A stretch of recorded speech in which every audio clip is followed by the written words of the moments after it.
Hello, I'm Ellen McShane, and I'm just very pleased to be here with you today. I would like to share with you a concept called restorative practices that applies affect theory and is just so helpful in the workplace. So I hope you'll stay with me throughout this entire video so that I can explain to you how restorative practices applies affect theory in the workplace. And we work with restorative practices because it allows everyone on the team to have full participation.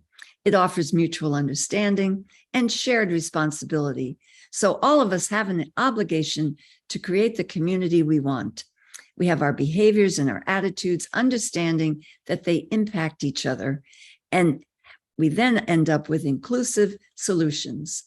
So there are four critical components of restorative practices: fair process, how we engage; social discipline window, how we lead; and the restorative practices continuum, how we build relationships; and then the biology of emotion, affect theory, how we understand ourselves and each other.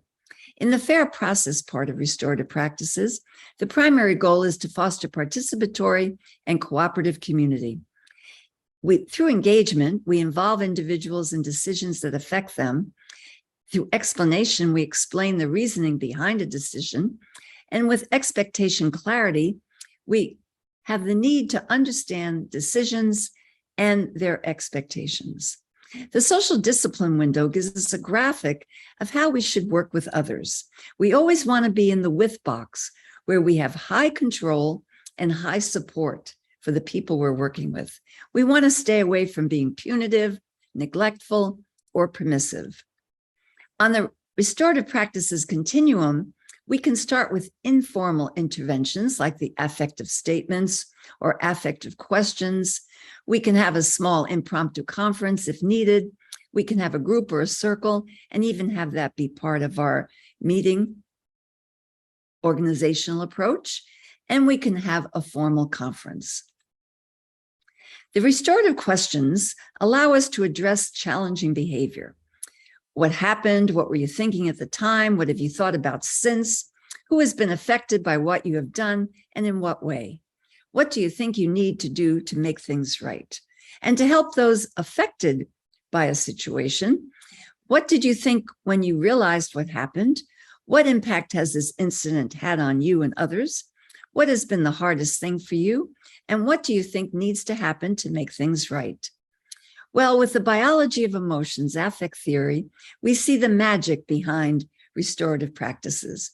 Here are the 9 affects that are biologically coded into our human being systems.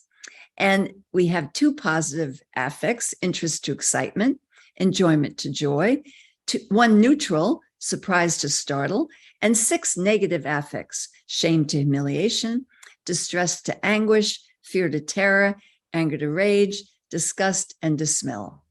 Affects direct our attention.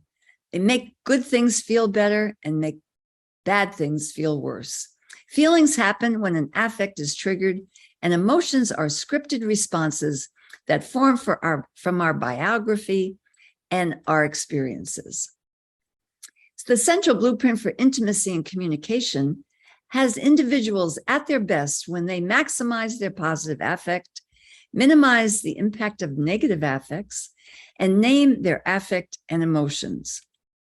And putting your affects into words releases the pressure on the brain and the amygdala, which is really the emotional brain, so that you can then access the rational brain and be able to come up with different ideas and decisions about what you're experiencing.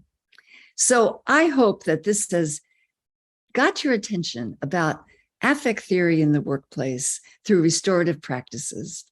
I do hope that you will pursue finding out more about restorative practices and check out the blog that's associated with this video. Thank you very much.